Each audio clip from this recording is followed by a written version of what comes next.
আর যারা রবের দরবারে ঝুঁকবে না, বউর হাজো জাড়া বাড়িয়া নমাতের হদুজুর ঠিক হইতেন ন কথা হারিয়ে আনোর দিকেই আয় আজকে হইতেন ন ঠিকই। রব বলে যে তুমি যদি আমাকে মানার মতো না মানো, তোর বউ তোরে দুই পয়সার ছেলে মেয়ে যেগুলো তোর থেকে দুনিয়াতে আসছে তাদেরকে ডাইনে বললে, বামে বললে, সোজা বললে পিছনে যাবে। আর তুই যদি আমি রবকে খুশি করে চলতে পারস, আমি বলতে থাকবো, আপনারা শুধু সুবহানাল্লাহ বলতে পারবেন ইনশাল্লাহ। দেখি কিভাবে বলবেন, একবার বলেন তো সুবহানাল্লাহ। শুরু থেকে শেষ সবাই ইমানি আওয়াজে কি বলবেন একটু বলেন তো দেখি। রব বলে যে আমাকে খুশি করে, রব বলে যে আমাকে খুশি করে যদি চলতে পারস নবীর প্রেম নিয়ে, সাধ্যমত যদি চেষ্টা করস আমি রবকে খুশি করার কাম মেনে চলার, তাহলে আমি রব তোকে কথা দিলাম, তোর ঘরের দায়িত্ব আমি রব নিলাম, তোর সুস্থতার দায়িত্ব আমি রব নিলাম, তোর পরিবারের দায়িত্ব আমি রব নিলাম, তোর রিজিকের দায়িত্ব আমি রাজ্জাক নিলাম, তোর ঘরের সমস্ত দায়িত্ব আমি রব নিলাম, তোর বউয়ের দায়িত্ব আমার, তোর সন্তানের দায়িত্ব আমার, তোর ছেলে মেয়ের দায়িত্ব আমার, তোর মেয়ের বিয়ের দায়িত্ব আমার, তোর নাতি নাতনির দায়িত্ব আমার, তোর পরিবারের দায়িত্ব আমার। শুধু তাই নয়, তোর ব্যবসার প্রতি আমি রবের রহমত থাকবে, তোর চলার প্রতি আমি রবের রহমত থাকবে, তোর জ্ঞানের প্রতি আমি রবের রহমত থাকবে। তুই রাত্রেবেলা অসুস্থ হয়ে দুর্বল হয়ে ঘুমাই যাবি, সকালে উঠাই দেওয়ার দায়িত্বটাও আমি রবের, সকালে উঠাই দেওয়ার দায়িত্বটা আমি রবের। শুধু তাই নয়, যখন তুই কুল্লু নাফসিন যায়িকাতুল মউতের সাথে সচক্ষে সাক্ষাৎ করে চিরবাস্তবতাকে আপন করে নিয়ে যখন তোকে গোসল দেওয়া হবে কুসুম গরম পানি দিয়ে, যখন তোর শরীরটাকে আবৃত করা হবে সাদা কাফনের কাপড় দিয়ে, যখন তোকে সবাই মিলে কবরস্থানের কবরে রেখে ডানে বামে মাটি দিয়ে উপর থেকে মাটি দিয়ে কবর অন্ধকার করে দিবে, সেই কবরের মধ্যে আমি রবের রহমত তোর সাথে থাকবে, রবের রহমত তোর সাথে থাকবে। শুধু তাই নয় বান্দা, তাই নয় বান্দা, ইজা জুলজিলাতিল আরদু জিলজালাহা ওয়া আখরাজাতিল আরদু আসকালাহা ওয়া ক্বালাল ইনসানু মা লাহা, যেদিন পৃথিবী ধ্বংস হয়ে যাবে আমি রবের হুকুমে সবাই হাসরের ময়দানে ইয়া নফসি স্লোগান নিয়ে আসবে, কেউ কাউকে চিনবে না, আপন থাকবে না, রক্তের বন্ধন থাকবে না, প্রিয় বলতে কোনো শব্দ থাকবে না, ভালোবাসার কোনো অস্তিত্ব থাকবে না। যেই দিন তুই হবি বেসাহারা, নফসি নফসি নফসি করবি, তখন আমি আল্লাহ তোকে রহমতের মাধ্যমে স্মরণ করব, তোকে রহমতের মাধ্যমে স্মরণ করব। যখন শরীর সূর্যের উত্তপ্ত তাপ তোর শরীরকে জ্বালাই ফুরাই ফেলবে, আমি আল্লাহর আরশের নিচে তোর ছায়ার ব্যবস্থা করে দিব। ওই পুল সিরাত যেটা পার হওয়া সহজ নয়, যেটা কল্পনা চাইতে ভয়ঙ্কর, আমি আল্লাহ তোকে কুদরতি ব্যবস্থাপনায় চোখের পলকে পুল সিরাত তো পার করে দিবই দিব, জান্নাতে তোকে একটা ঘরের ব্যবস্থা করে দিব। আল্লাহু আকবার।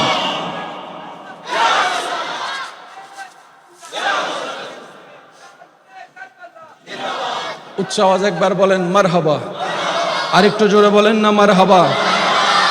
আমি প্রশ্ন করব, আপনারা একটু দিল থেকে উত্তর দেওয়ার চেষ্টা করবেন। আমাদের একজন আল্লাহ আছে, আমাদের একজন রব আছে, আমাদের একজন প্রতিপালক আছে, আমাদের একজন মালিক আছে। তিনি সবকিছু দেখে, তিনি সবকিছু দেখে। আচ্ছা, তিনি সবকিছু শুনে, তিনি বান্দার ডাক শুনে, তিনি বান্দার মনের কষ্ট জানে, তিনি দিতে পারে। ওনার ভান্ডারে কোনো কমতি আছে? ওনার ভান্ডারে নাই বলতে কোনো শব্দ আছে? উনি দিতে কি কোনো কিপটামি করে? উনি দিতে কি কোনো আপন পর বিবেচনা করে? দেওয়ার ক্ষমতা আছে। বাহিরে দিতে পারে, ভিতরে দিতে পারে, পাহাড়ে দিতে পারে, সাগরে দিতে পারে, মাটির ভিতর দিতে পারে, হাসরে দিতে পারে। এমন একজন রব যার অন্তরে থাকে, তারা টেনশন কি? সেজন্য আপনার আমার হাজার কিছু থাকার পরও ঘুমের ওষুধ খেয়েও ঘুম হয় না টেনশনে। আর কারবালার ময়দানে ইমাম হোসেন সুন্দর করে ঘুমাচ্ছেন, আনন্দের সাথে ঘুমাচ্ছেন, শান্তির সাথে ঘুমাচ্ছেন। উনি বলে আমার রব আছে, রব আছে, রব আছে। সুবহানাল্লাহ। যে এখান থেকে বলতে পারবে আমার একজন আছে, টেনশন নাই।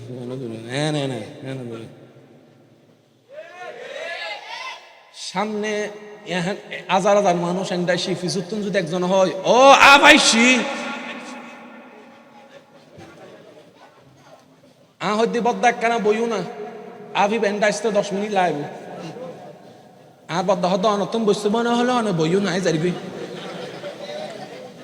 মানুষ 1000 কেন জোর হন না আনুমানিক হন না 1000 আফ হবো আভিবে দেখি না শুধু নামুন নি দে মাহফিল কমিটি উদ্যোগ বক্তা হুজুরের ফালাই বেগুন মাথা নবাজি বেগুন আর দাদা জিবা নিন্ন ভারির বল লাবিব গুলো দিয়ে কি ও দাদা তোমার তো নাইতে লাগবে 10 মিনিট ওদের 2 ট্যাং আগাইলেও মন্দ কি আফ হবো ও জোর হন আফ হবো দেখি না শুধু কি দে এক কোননে আরুন্দি ইব্রাহিম আলাইহিস সালামের সামনে দিয়ে ওইন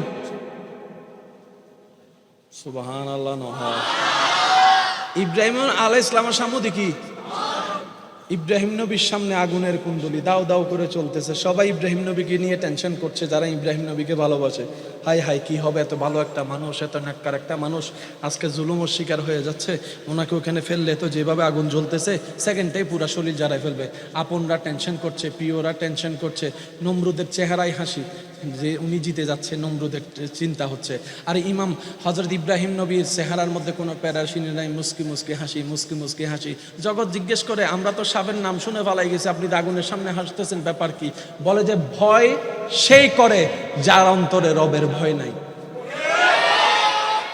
তার দিল ভয়ে কাঁপে সৃষ্টির ভয়ে যার দিলে রবের ভয় নাই আমি ইব্রাহিমের হৃদয়ে তো রবের ভয়ে ভরপুর রবের ভয়ে ভরপুর আমার হৃদয় তো রবের প্রেমে ভরপুর আরে তোমরা আগুনকে দেখে ভয় পাচ্ছ আমার ভয় লাগছে না কেন জানো আগুনও যার আমি ইব্রাহিমও তো তার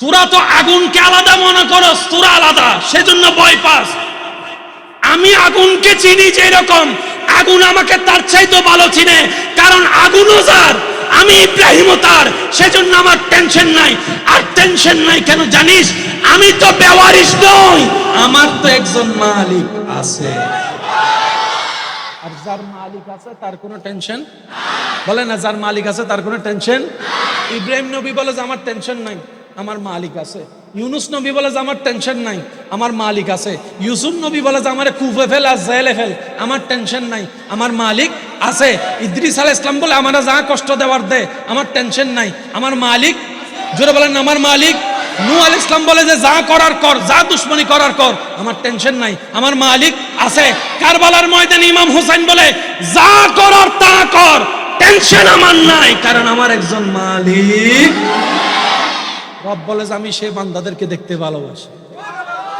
যারা সর্বদা সব কাজ আমি মালিককে স্মরণ করে আচ্ছা রিজিক দেওয়ার মালিককে খাবার দরকার খাবার দিয়েছেন কে বাবা একটু কথা না একটু একটু একটু একটু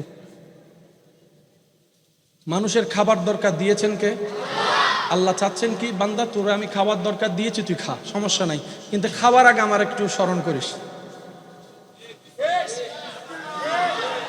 ফ্যাট তোর বরুক সমস্যা নাই কিন্তু খাবার আগে আমাকে একটু স্মরণ করিস আর খাবার শেষ আমাকে একটু স্মরণ করিস শুধু তোর কাজ হচ্ছে খাওয়ার আগে একবার স্মরণ করবি খাওয়ার পর একটা স্মরণ করবি এবার যারা ডাক্তারি চিকিৎসা নিয়ে পড়ালেখা করেন আমার ভাইরা হয়তো আমার সাথে একমত হবেন মানব রোগে মানব শরীরের রোগের মেন কারখানা হচ্ছে একটু জোরে বলেন কি যত কিছু হয় সব পেটে ওষুধ খান কি যায় কোথায় জোরে বলেন না সমস্ত অস্বাস্থ্যকর খাবার খান কি দিয়ে যায় কোথায় সব জামিলার মূল সেজন্য দেখবেন কোনো ভালো খাবারও যদি সন্দেহ করে খান খাওয়ার পরে সন্দেহ খুব মারাত্মক জিনিস ভালো খাবারও যদি সন্দেহ করে খায় পেটে এটা হজম হয় না আর কোনো অস্বাস্থ্য খাবার যদি বিশ্বাস করে খাই ফেলতে পারেন এটাই সয়ে যাবে শরীরে একটু খেয়াল রাখবেন আমার ইমানদার ভাইরা মনোযোগ এই খাবার পেটে যাচ্ছে পেট থেকে রোগের সৃষ্টি রব বলে যে খাবারটা আমার নাম দিয়ে শুরু কর তাহলে খাবারের মধ্যে যত নেগেটিভ এনার্জি থাকবে আমি আল্লাহ সব দূর করে দেব সব দূর করে দেব, সব দূর করে দেব। আচ্ছা, খাবার খাওয়ার পর একটা হজমের দরকার আছে না? এই হজম শক্তি না হলে বদহজমই হয়ে যায়, পেটের মধ্যে অশান্তি হয়। অনেকে হজমের জন্য অনেক ওষুধ বড়িও খেতে থাকে। রব বলে যে খাবার শেষে আলহামদুলিল্লাহ বলে আমাকে একবার স্মরণ কর। তাহলে আমি কি করব জানোস? তোর খাবারটাকে হজমের ব্যবস্থা আমি আল্লাহ করে দিব। সুবহানাল্লাহ। ওই খাবার থেকে ক্যালসিয়াম আমি আল্লাহ করে দিব। সেই খাবার থেকে আমিষের ব্যবস্থা, শরীরের চাহিদা আমি আল্লাহ মিঠাই দেব। বান্দারে, ওই খাবার থেকে যত ধরনের উপকার দরকার তোর শরীরের জন্য, ওই প্রথমে আমার নাম শেষে আমার নাম যদি বলস, আমি তো সেই লেভেলের উপকার করে দিবই। আজকে এক প্লেট খেয়ে যে খুশি মনে শুকরিয়া করেছিস, সামনের জন্য আমি আল্লাহ তোর রিজিকে 2 প্লেটের ব্যবস্থা করে দিব। আল্লাহ তাআলা আমাদের সবাইকে শুকরিয়ার সাথে জীবন যাপন করার তৌফিক দান করুন। জীবন যুদ্ধে কখনো হার মানা যাবে? জোরে বলেন না, হার মানা যাবে? অনেকে অনেকের দেওয়া কষ্ট সহ্য করতে না পেরে আত্মহত্যা করে। মনে রাখবেন, জীবনটা আপনাকে আল্লাহ দিয়েছেন, এটা আমানত। আপনার শরীরে যা কিছু আছে সব আল্লাহর দেওয়া আমানত। আপনি আমি কেউ মালিক নই। সুবহানাল্লাহ বলেন না। মোবাইলের মালিক আমি, চাইলে ভেঙে ফেলতে পারবো, কিন্তু হাতের মালিক আপনি আমি নন। সেজন্য কেউ হাত কাটলে কবিরা গুনাহ, শরীরকে আঘাত দিলে কবিরা গুনাহ। রব বলে যে এগুলো আমি তোমাকে ব্যবহার করতে দিয়েছি, তুমি মালিক তো হও নাই। সুতরাং তোমাকে দেওয়া জানটা আমি রবের দান, সেটাকে আত্মহত্যা করার অধিকার কারো নেই। সবচেয়ে চমৎকার বিষয় কি জানেন?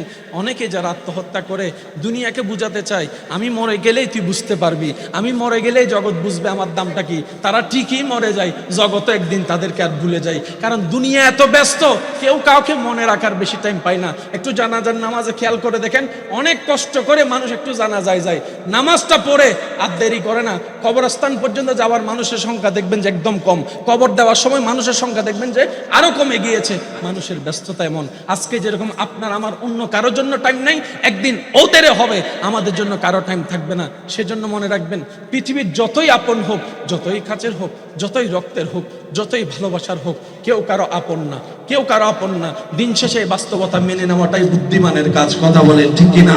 সময় আসলে আপনরাও চোখ উল্টাইতে 2 মিনিট করে না। এমনও বাস্তবতা দেখা যায়, যাকে এক সময় আপনি খাওয়াইছেন সেই আপনার পাত থেকে ভাতের পাত কেড়ে নিয়ে যাবে। যাকে আপনি হাসির ব্যবস্থা করে দিয়েছেন, থাকার ব্যবস্থা করে দিয়েছেন, সেই একদিন দেখবেন আপনার জায়গা দখল করার জন্য পায়তারা প্ল্যানিং করতেই থাকবে, পায়তারা প্ল্যানিং করতে থাকবে। যাকে একটা ব্যবসার রাস্তা করে দিয়েছেন, সেই দেখবেন একদিন আপনার ব্যবসা বন্ধ করার জন্য সে পায়তারা শুরু করবে। মনে রাখবেন, এই পৃথিবীতে চিরবাস্তব কষ্ট হলো মেনে নেওয়া দরকার। সেটা হচ্ছে আপন বলতে কেউ নেই, প্রিয় বলতে কেউ নেই, লাভ দেনেওয়ালা কেউ নেই।